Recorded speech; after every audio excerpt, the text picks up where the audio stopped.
வேறில்லை, கருமேகம் போல நீர் இல்லை, அலைக்கடல் அடங்குமோ அதிகார குரலுக்கு? எப்போதும் நீரின் வீழ்ச்சி நீதானே, உன்னை நீந்தி கடக்க முடியாதே ஒரு பனித்துளி, அது எரிமலை அணைத்திடுமா?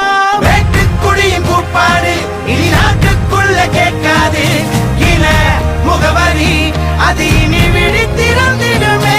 வெட்டுக்குழியின் கூப்பாடு இனி